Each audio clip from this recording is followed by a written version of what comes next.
Bom dia, boa tarde, boa noite, boa madrugada. Meu nome é Paulo Sérgio e eu vou estar apresentando o padrão de projeto Singleton. O Singleton é um padrão de projeto criacional. Ele permite que você garanta que uma classe tenha apenas uma instância.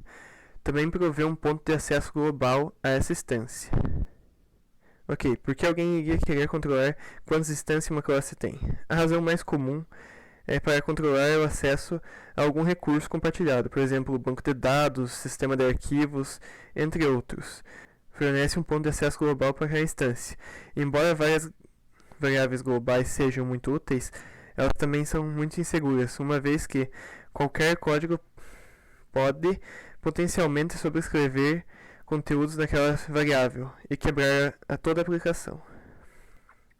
Assim como variáveis globais, o padrão Singleton permite que você acesse algum objeto de qualquer outro lugar do programa.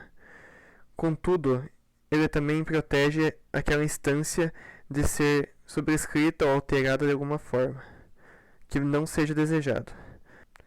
Todas as implementações de Singleton têm esses dois passos em comum: fazer o construtor padrão privado para prevenir que outras classes ou objetos criem novas instâncias dessa mesma classe, criar um método global, que esse sim vai fazer a criação da classe e usar o construtor privado por debaixo dos panos para conseguir manter um único objeto. Todas as chamadas depois dessa primeira criação, da primeira chamada dessa função, elas vão basicamente retornar a mesma instância que está salva daquele objeto pela função. Se o seu código tem acesso à classe Singleton, então ele será capaz de chamar o método estático Singleton. Então, sempre que aquele método é chamado, o mesmo objeto retorna. O padrão requer tratamento especial em ambiente multithread, para que múltiplas threads não possam criar um objeto Singleton várias vezes. Ok, então aqui nós temos o exemplo, nossa classe Singleton. Ela é final para evitar que tenha alguma classe herdando ela. Isso traria alguns problemas. Por exemplo, eu poderia alterar essa lógica e permitir que novas instâncias de uma classe muito parecida ou até da mesma classe ocorressem, e isso não é permitido no Singleton. Então, nós temos duas variáveis. Essa aqui é meramente representativa. A gente vai usar para o teste, mas ela não é obrigatória. A ideia dela é simplesmente mostrar como funciona. Como a gente viu, é o valor full. Aqui nós temos outra classe, que ela é estática, então ela é única pela classe toda.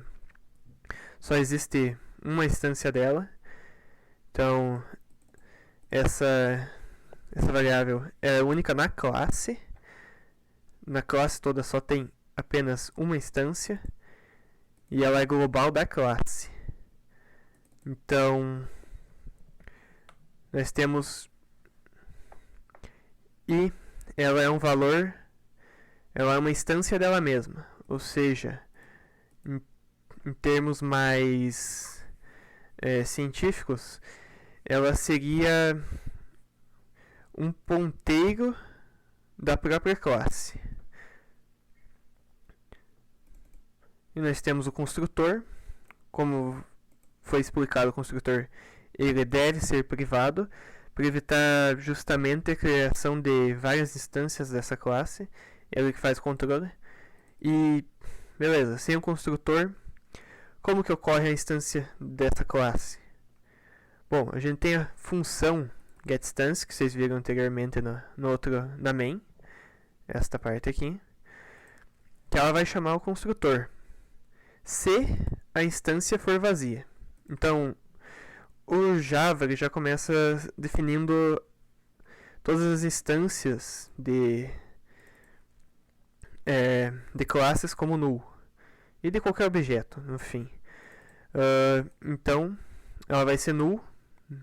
Então, a primeira vez que for rodar, a instância vai ser definida como um novo singleton que essa função tem acesso porque está na mesma classe, né? Então, ela consegue acessar e definir um valor e que gerar essa instância. No final, ela acaba retornando a instância. Então, uma vez que a instância foi definida no programa, todas as próximas vezes que você estiver pegando essa instância, ele vai simplesmente pegar e retornar a instância. Então, é por isso que, nesta parte aqui, quando eu defino o primeiro singleton, definido como full, e eu pego e defino o próximo ele não vai passar para essa parte, porque a instância já não é mais null, ela já foi definida anteriormente, e vai apenas retornar a instância do objeto. Por isso que quando a gente pede para ele printar o valor é full, porque essas duas classes se referem ao mesmo ponto, essas duas instâncias se referem ao mesmo ponto de memória. Esse site, Refactoring Guru, ele traz vários padrões de projeto que vão ser usados em outros vídeos. Ele é uma boa âncora para esse tipo de conteúdo de padrões de projetos. Ele tem toda uma explicação do que é, mas aqui na parte de exemplos tá aqui o código bem parecido com o que a gente trouxe, e também ele traz um exemplo de o que acontece em multithread, que enfim ele faz basicamente a mesma função singleton, só que aqui ele traz uma main demo multithread e mostra que se acabar rodando em multithread, ele vai acabar eventualmente tendo esse erro de uma thread rodar ao mesmo tempo que a outra e gerar duas instâncias no mesmo objeto, e talvez uma sobrescreva a outra. Enfim, não é uma boa ideia usar o singleton em multithread. Eu sei que deve ter, e com certeza tem, alguma forma de fazer multithread, mas não é a ideia dele. A ideia dele é só para projetos simples e ser